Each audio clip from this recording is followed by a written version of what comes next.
Government विभाग की तरफ से फाइनल डेडलाइन जो है वो दे दी गई है। जिन्होंने भी जम्मू कश्मीर यूटी में अवैध अतिक्रमण जो है वो स्टेट लैंड पर किया हुआ है, अब गवर्नमेंट का नया फैसला नए साल में। सबसे पहले आपको ये बता दें कि जिन लोगों ने भी अवैध अतिक्रमण यानी इलीगल एनक्रोच करके रखी है स्टेट लैंड, उनके ऊपर एक बड़ी कार्रवाई होगी। और आपको बता दें कि इससे पहले भी ये खबरें बाहर आई थी कि अब सरकार मन बना चुकी है कि जितनी भी उनकी स्टेट लैंड है वो लोगों से वापस ली जाए। इसी के ऊपर बहुत ज्यादा बवाल हुआ। तब लेफ्टिनेंट गवर्नर मनोज सिन्हा ने एक मीटिंग ली थी, उसमें एक बड़ा फैसला लिया गया था। लेकिन सबको लगा था कि अगर हम इस फैसले को क्रिटिसाइज करते हैं, हो सकता है कि गवर्नमेंट अपना फैसला वापस लेगी। लेकिन ऐसा बिल्कुल भी नहीं हुआ और गवर्नमेंट ने अपना फैसला नहीं बदला, बल्कि गवर्नमेंट ने एक 3 महीने की डेडलाइन जो है वो जारी कर दी है। जितने भी अवैध अतिक्रमण पूरी across the Jammu Kashmir UT में किए गए हैं, अब गवर्नमेंट उनसे अपनी स्टेट लैंड जो है वो वापस लेगी और दोबारा से उसे अपने कब्जे में लेगी। यानी अब लोग सतर्क हो जाएं। इसी के साथ अगर आपको बता दें कि गवर्नमेंट ने जो आदेश है वो तहसीलदार, पटवारी और नायब तहसीलदार को भी दे दिए हैं कि किस तरह से क्या क्या हफ्ते में क्या क्या कार्रवाई करनी है। अगर कोई आपके बीच में आता है, कोई आपको ऐसा करने से रोकता है, तो आप जो है वो जितनी भी कानूनी कार्रवाई बनती है वो कर सकते हैं। सबसे पहले आपको ये बता दें कि अब जितने भी तहसीलदार हैं या नायब तहसीलदार हैं, उन्हें कहा गया है कि अब जो है मैन्युअली आप जो है वो लिखना रहने दें। यानी अब लिखत पढ़त वाला काम जो है वो नहीं होने वाला। और ये बड़ी जानकारी जो है वो गवर्नमेंट की तरफ से दी जा रही है।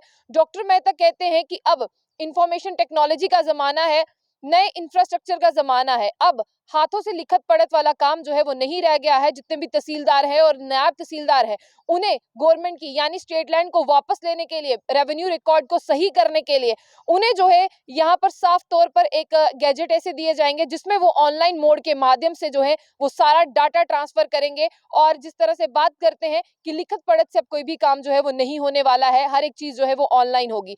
साल 2023 है कल से और सरकार ने एक बड़ा फैसला ले लिया है। आने वाले 3 महीने यानी मार्च महीने तक जितनी भी जमीनें हैं सरकार उन्हें अपने कब्जे में ले लेगी जो स्टेट लैंड पर है। और ये जानकारी जो है वो खुद chief secretary doctor Arun Kumar Mehta ने दी है कि जितने भी एनक्रोच हैं, जितने भी एनक्रोच करके रखी गई हैं स्टेट लैंड, वो सरकार अपने कब्जे में ले रही है। और ऐसा पूरी जम्मू कश्मीर यूटी में होने वाला है। कश्मीर में भी ऐसा ही होगा और जम्मू में भी ऐसा ही होगा। इसके साथ साथ जितने भी यूनियन टेरिटरी है, जितने भी तहसीलदार है और नायब तहसीलदार है, उन्हें कोऑर्डिनेट कर दिया जाएगा कि आपको काम किस तरह से करना है। और रेवेन्यू डिपार्टमेंट को ये आदेश दे दिए जाएंगे कि आप लोगों के पास जाएं और वो रिकॉर्ड इकट्ठा करें, जो रिकॉर्ड वो आपको बता रहे हैं और आपको रोक रहे हैं कि आप उनकी जमीनों पर जो है अतिक्रमण नहीं हटा सकते।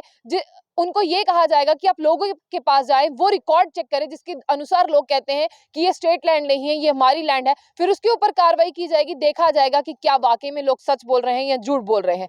आगे वो कहते हैं कि साफ तौर पर जो स्टेट लैंड है, जितनी भी स्टेट लैंड है जम्मू कश्मीर यूटी में, उसको एक बार फिर से नापा जाएगा। यानी उसकी लेंथ और ब्रेड्थ को नापा जाएगा और फिर से देखा जाएगा क्या जो पुराना डाटा पड़ा है गवर्नमेंट के पास वो सही है या गलत है। इसके साथ साथ वो आगे ये भी कहते हैं कि जितने भी रेवेन्यू डिपार्टमेंट में रिकॉर्ड्स हैं उसे जो है वो शेयर करेंगे। दोबारा से देखा जाएगा क्या पुराने वाले रिकॉर्ड सही हैं, किसमें कोई धांधली तो नहीं है। और आपको ये बता दें कि यहाँ पर एश्योर कर दिया गया है कि किसी भी गरीब के साथ यानी किसी भी गरीब या बेसहारा को तंग नहीं किया जाएगा। ये साफ साफ यहाँ पर लिखा गया है। और जितनी भी स्टेट लैंड है उनको एनक्रोच करके रखा हुआ है बिल्कुल पास्ट में, और ये कहा जा रहा है कि ये लैंड हमारी है, उन्हें सरकार किसी भी तरह से अपने कब्जे में लेगी। यानी आप ये भी देख सकते हैं कि सरकार ने कुछ ऐसी पॉलिसी फ्रेम की है कि अब सरकार जो स्टेट लैंड है उसे दोबारा लोगों से वापस लेके उसे किसी कामकाज में लगाने वाली है।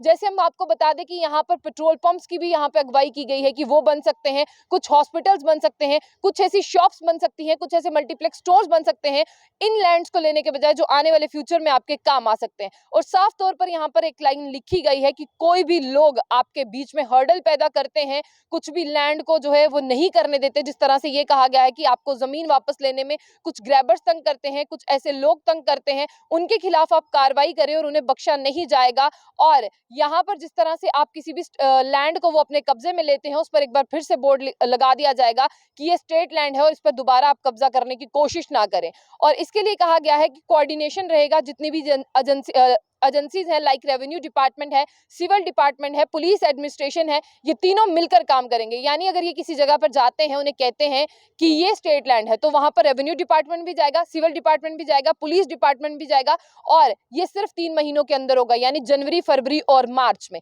इससे पहले लेफ्टिनेंट गवर्नर मनोज सिन्हा ने भी एक ऐसा ही डिसीजन लिया था। उसी के बाद इसे फाइनल फ्रेम में जो है उतारा गया है पब्लिक डोमेन में, और साफ तौर पर उन्होंने यहाँ पर कहा था कि स्टेट लैंड की प्लानिंग जो है वो काफी देर से चल रही थी, लेकिन लोग मान नहीं रहे थे। अब हमने शिकंजा कस लिया है, गवर्नमेंट अपनी लैंड जो है वो वापस देके रहेगी, और गवर्नमेंट का जो मन करेगा वो उस लैंड पर लोगों की सहूलियत के लिए वो बनाएगी। और साफ तौर पर यहाँ पर यह भी कहा गया है कि किसी भी गरीब व्यक्ति को तंग नहीं किया जाएगा। अगर कोई किसी गरीब व्यक्ति को तंग करता है, उसकी शिकायत हम तक पहुंचती है, तो उस ऑफिसर के खिलाफ भी कार्रवाई होगी। और जिस तरह से आपको बता दें कि रेगुलर बेसिस पे काम होगा, हाई वैल्यू कमर्शियल एरियाज में भी जाएंगे, और रेवेन्यू डिपार्टमेंट जो है वो पुराने डाटे से नए डाटे को मिलाकर देखेगा, और मोस्टली प्रोबेबली जो जगहें हैं वो 1990 से लेके 2000 और 2010 से 2020 की जितनी भी जगहें हैं उनके ऊपर कार्रवाई होगी। और अब ये पूरी जम्मू कश्मीर यूनियन टेरिटरी में होगा, और नो डाउट 20 की 20 डिस्ट्रिक्ट है, चाहे 10 जम्मू की हैं और 10 कश्मीर की हैं, वो इसके बीच में आएंगी, और दोबारा से एक बार डाटा को नापा जाएगा। और अब लोगों के शिकंजे से, यानी इलीगल अगर किसने ट्रेसपास करके ये जमीन को अपने कब्जे में करवाया है, वो भी उन तक पहुंचेगा। और अब तहसीलदार और पटवारियों को ऐसे गैजेट दिए जाएंगे, यानी अब उन्हें सारा डाटा जो है वो ऑनलाइन मोड के जरिए जो है उसमें रजिस्टर करवाना होगा। अब ऑफलाइन मोड के जरिए से कुछ नहीं चलेगा, और इसके ऊपर जो है वो डॉक्टर अरुण कुमार मेहता कहते हैं कि उसके ऊपर भी इंक्वायरी बिठाई जाएगी, ताकि कोई धोखा या धांधली ना करे। यानी 3 महीने और फाइनल डेडलाइन है। अगर आप जम्मू कश्मीर यूटी में आपने इलीगल तरीके से जगह ली है, अब सरकार अपनी जगह वापस लेने आ रही है, आप क्या करेंगे, आप वो बताइए। तो ऐसी और भी अपडेट्स के लिए देखते रहिए जम्मू बुलेटिन। आशिया खान से, अल्लाह हाफिज।